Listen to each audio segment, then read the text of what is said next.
Good morning everyone, this is Abhimanyu and you are watching the Skill News English. In this video we will go through all the burning topics of this week. So let's start the video with our first news. Prime Minister Modi arrives home after concluding his three-nation visit of Australia, Japan and Papua New Guinea. A large number of BJP supporters, including the National President JP Nadda, gathers on Palam Airport, New Delhi to welcome the Prime Minister. India bags 16 gold medals at the South Asian Youth Table Tennis Championship 2023. The three-day International South Asian Youth Table Tennis Championship 2023 concluded in Itanagar on May 17.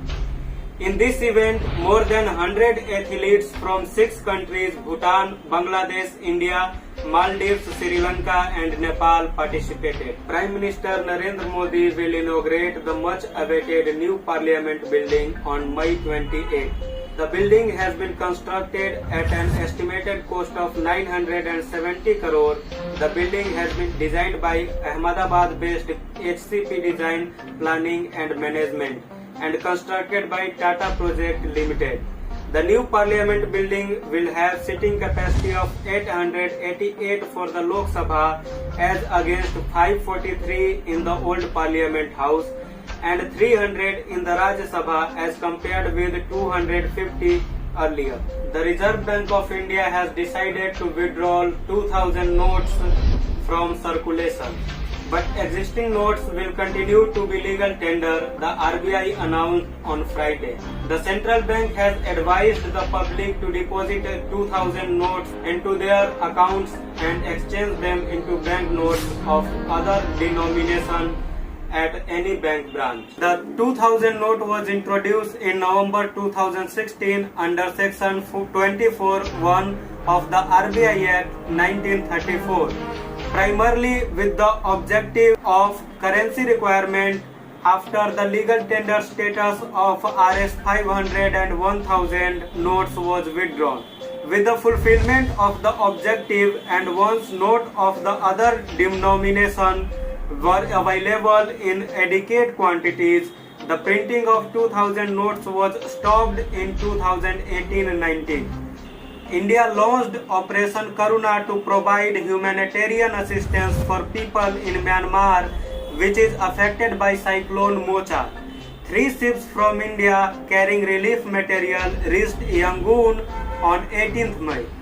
Prime Minister Narendra Modi said on Saturday during a meeting with Ukraine President Vladimir Zelensky on the sideline of the G7 summit in Hiroshima, Japan, that India will do everything necessary to resolve the war in Ukraine. India's presidency of the G20 group of leading nations has become mired in controversy after China and Saudi Arabia boycotted a meeting staged in Kashmir.